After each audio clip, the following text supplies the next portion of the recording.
মহেশখালীর মাটি জামাত ইসলামের ঘাঁটি। আমাদের হামিদুর রহমান আজাদ ভাই এখন তো শুধুমাত্র জামাতের ইসলামের প্রার্থী নন, তিনি এখন ঐক্যবদ্ধ বাংলাদেশের প্রার্থী। কারাগারে গিয়েছিল যারা, আজ ঐক্যবদ্ধ আছে তারা। বিগত সময়ে যাদের কারাগারে যাওয়া লাগে নাই, কোনো জুলুম সইতে হয় নাই, সেই মানুষগুলো আজ ঐক্যও নাই। যারা আজ ঐক্যে আছে, সেই ঐক্যবদ্ধ বাংলাদেশের পক্ষ থেকে তিনি শুধু সাধারণ প্রার্থী নন, বরং আমিরে জামাতে সেই মহেশখালীতে যাকে আগামী দিনের মন্ত্রী বলে ঘোষণা দিয়েছেন, তিনি হলেন সেই হামিদুর রহমান আজাদ।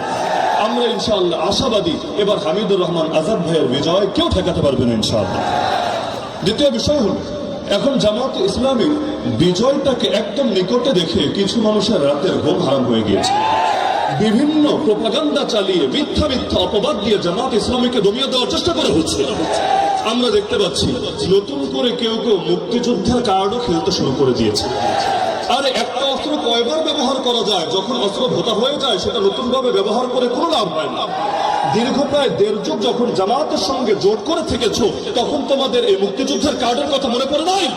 তখন তোমাদের চোখে জামাত ইসলামীকে রাজাকারা যুদ্ধাপরাধী মনে হয় নাই? এমনকি জামাতের কাঁধে ভর করে 2001 থেকে 2006 যখন ক্ষমতার গতিতে বসে থেকেছো, তখন মনে হয় নাই যে মানুষগুলো রাজাকার, এই মানুষগুলো যুদ্ধাপরাধী? এমনকি দুইটা মন্ত্রণালয় তাদের হাতে তুলে দেওয়ার সময় তোমাদের মনে পড়ে নাই এই মানুষগুলো যুদ্ধাপরাধী, মানুষগুলো রাজাকার? এমনকি যখন যুদ্ধাপরাধীর অভিযোগ তুলে তাদেরকে কলঙ্কিত করার চেষ্টা করা হয়েছে, সেই সময় বেগম জিয়া, মরহুম বেগম জিয়া পর্যন্ত তাদের পক্ষে, মাজলুমদের পক্ষে প্রকাশ্য অবস্থান নিয়ে প্রতিবাদ করেছে। আমি মনে করি আজ যারা এই রাজাকার আর যুদ্ধাপরাধী স্লোগান দিয়ে জামাত ইসলামীকে দমিয়ে দেওয়ার চেষ্টা করবে, এরা হলো শহীদ প্রেসিডেন্ট জিয়াউর রহমানের দুশমন, বেগম জিয়ার দুশমন। তৃতীয় পয়েন্ট হলো, কেউ কেউ নতুন সুর তুলছে জামাত ইসলামী নাকি ধর্ম ব্যবসায়ী। আরে পাগল, ধর্ম ব্যবসায়ী বলে কাকে? জামাত ইসলামের প্রার্থীরা নির্বাচন আসলে নতুন করে মাথায় টুপি রাখেন, নির্বাচন আসলে নতুন করে গায়ে পাঞ্জাবি পরে শুরু করে না, নির্বাচন আসলে নতুন করে তারা নামাজি সাজে না, বরং নির্বাচন আসলেও যেমন সারা বছর থাকেও তেমন। তোমরা যারা নির্বাচন আসলে নতুন করে বেশ ধরো, তোমরাই না থাকি ধর্ম ব্যবসা। 4 নম্বর পয়েন্ট, কেউ কেউ স্লোগান চলছে জামাত ইসলামী নাকি জান্নাতের টিকিট বিক্রি করছে। আরে হাস্যকর কথা, যদিও তাদের লোকেরা যে জান্নাতের টিকিট বিক্রি করেছে এর ডজন ভিডিও ইতিমধ্যে সোশ্যাল মিডিয়া ছড়িয়ে পড়েছে। এর চাইতে মজার বিষয়, জামাত ইসলামী জান্নাতের টিকিট বেচবে কিভাবে? যে হারে সব জায়গায় চাঁদাবাজি চলে, জনসাধারণের হাতে টিকিট ধরিয়ে দিলেও তো ভাই জান্নাতের দরজায় যখন যাবে সেখানেও চাঁদাবাজিরা চাঁদা দিতে চলে আসে। যেভাবে সব জায়গায় দখলবাজি শুরু করেছে, ওরা তো পারলে আমাদের আখিরাতের জান্নাতেও দখলবাজি চালানোর চেষ্টা মনে হয় শুরু করে দিবে। 5 নম্বর পয়েন্ট হলো, আজকাল নতুন নতুন ফতোয়া শোনা যাচ্ছে জামাত ইসলামীকে ভোট দেওয়া নাকি হারাম। ধর্মকে কাজে লাগিয়ে ফতোয়াকে ব্যবহার করে জামাত ইসলামীকে দমিয়ে দেওয়ার চেষ্টা করা হচ্ছে। যুক্তি কি? যুক্তি হলো তারা নাকি মওদুদের ইসলাম চায়, আর আমাদের সম্মানিত চাঁদাবাজ ভাইয়েরা মদিনার ইসলাম চায়। যদিও মদিনার ইসলাম তাদেরকে চাঁদাবাজি শেখায়, সন্ত্রাস শেখায়, খুন শেখায়, ধর্ষণ শেখায়, মাদক কারবারি শেখায়, কয়টার নাম বলবো, আর শব্দের ভান্ডার ফুরিয়ে যাবে, তবুও তাদের মহান চরিত্র ফুটিয়ে তুলে শেষ করা যাবে। অথচ আমাকে বলেন মওদুদের ইসলাম বলতে আলাদা কোনো ইসলাম আছে? আল্লাহ নবী যে ইসলাম নিয়ে এসেছেন সেই ইসলামই তো আমাদের সকলের ইসলাম, নতুন কোনো ইসলাম নাই আমাদের মাঝে। এমনকি সবচাইতে বেশি বলা হয় আমরা নাকি নবী বিদ্বেষী, সাহাবী বিদ্বেষী। নাউযুবিল্লাহ মিন যালিক। আপনারা নবী বিদ্বেষী না নবী প্রেমী? আপনারা নবীদেরকে পাপী মনে করেন না নিষ্পাপ মনে করেন? আপনারা সাহাবীদের বদনাম করেন না সাহাবীদের আদর্শ ধারণ করেন? আরে আজকের এই মহেশখালীর জনসমুদ্র দেখে যাও, মিডিয়াকে সামনে রেখে সারা দেশকে শুনিয়ে দিতে চাই, আজকের এই জনসমুদ্রকে একবার দেখে যাও। এই মানুষগুলো প্রকাশ্যে আল্লাহ নবীর পক্ষে এবং তার সাহাবীদের পক্ষে নিজেদের অবস্থান ব্যক্ত করেছে। সুতরাং খবরদার খবরদার, আগামী দিনে প্রোপাগান্ডা চালাতে আসবে না।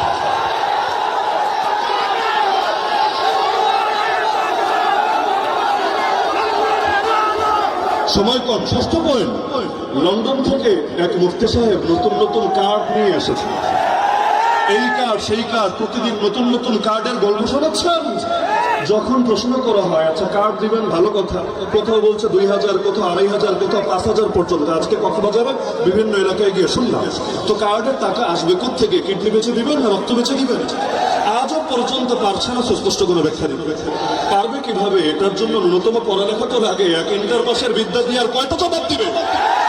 এমনকি যদি বলেও ব্যাংক থেকে টাকা ছাপিয়ে ছাপিয়ে কার্ডের টাকার ব্যবস্থা করবে। আর যখন এভাবে টাকা ছাপাতে শুরু করবেন, প্রতিটা জিনিসের দাম যখন আকাশ ছোঁয়া হবে, বাজারে মূল্যস্ফীতি হবে, ওই সময় আপনার কার্ড দিয়ে আমাদের কোন ফায়দাটা হবে? ওই বাংলা একটা প্রবাদ আছে, ভিক্ষা লাগবে না কুত্তা সামলা। তখন তো জনগণ বলবে, আর তোদের কার্ড লাগবে না, দ্রব্যমূল্য সামলা।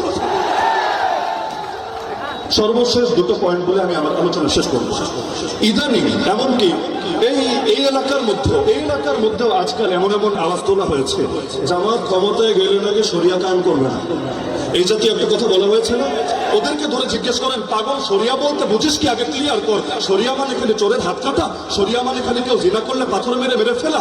এর বাইরে শরিয়ার কোনো শিক্ষা নাই? আর আল্লাহ যেটা বলেছেন সেটাই তো শরিয়াত, নবী যেটা শিখিয়েছেন সেটাই তো শরিয়াত। জামাত কি বলছে? ক্ষমতায় গেলে ইনসাফ কায়েম করবো। ইনসাফ কি শরিয়াত না? বৈষম্য দূর করবো, এটাকে শরিয়াত না? গরিব দুঃখের হক আদায় করবো, এটাকে শরিয়াত না? নারীদের ইজ্জত নিয়ে কাউকে ছিনিয়ে নিয়ে খেলতে দেবো না, এটা শরিয়াত না? আরে তোমরা শরিয়াত বলতে বোঝাও কি? শরিয়াত বলতে বোঝাও কি? এমনকি তারা যে প্রলোভন দিচ্ছে ক্ষমতায় গেলে তারা শরিয়াত কায়েম করে উল্টিয়ে ফেলবে। এটা কোন শরিয়াত? গতকালও তো আমি দেখেছি, আমি নিজ কানে ভিডিও, সরাসরি তো ছিলাম না, এই মাঠের কথা বলছি। এই মাঠে আমার নাম ধরে নিকৃষ্ট ভাষায় গালিগালাজ করা হয়েছে নাকি হয় নাই? আমাকে আজকে এখানে আসতে দিবে না এরকম ঘোষণা অথর্ব দিয়েছে নাকি দেয় নাই? এই গিবত করো তোমাদের শরিয়াত, গালিগালাজ করো তোমাদের শরিয়াত, হুমকি ধমকি দেওয়া তোমাদের শরিয়াত, গুন্ডামি রাস্তারি করো তোমাদের শরিয়াত। বেটা ফাজিল ভোট দেবে, টাকা দাও না। যতদিন একসাথে থাকো তখন কোনো দোষ নজরে পড়ে না, যখন আলাদা হও তখন ফতোয়া দিতে দ্বিধা করো না। মনে রাখবেন, আমরা ফতোয়াকে বিশ্বাস করি, কিন্তু ফতোয়া দিয়ে কেউ যদি ইসলামের জাগরণ, বাংলাদেশ পন্থীদের জাগরণ রুখে দিতে চায়, আমরা তাদেরকে সুযোগ কিছুতে দেব না।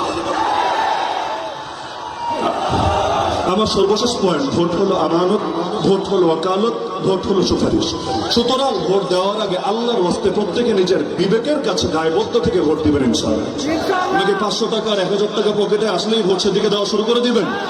কেউ যদি টাকার বস্তা নিয়ে নামেও, ইতিমধ্যে হয়তো নেমে গিয়েছেও, টাকার বস্তা নিয়ে নামলেও যদি আপনাদেরকে 500-1000 দিয়ে বলে এটা হাদিয়া দিলাম, ভোটটা আমাদেরকে দিয়ে দিও, আপনি মাথার মধ্যে রাখবেন, হ্যাঁ হাদিয়াই যদি দাও, ঘোষণ হাদিয়াই যদি দাও, হাদিয়া দেওয়া সুন্নাত, হাদিয়া নেওয়া সুন্নাত, কিন্তু হাদিয়ার তো আর বিনিময় হয় না।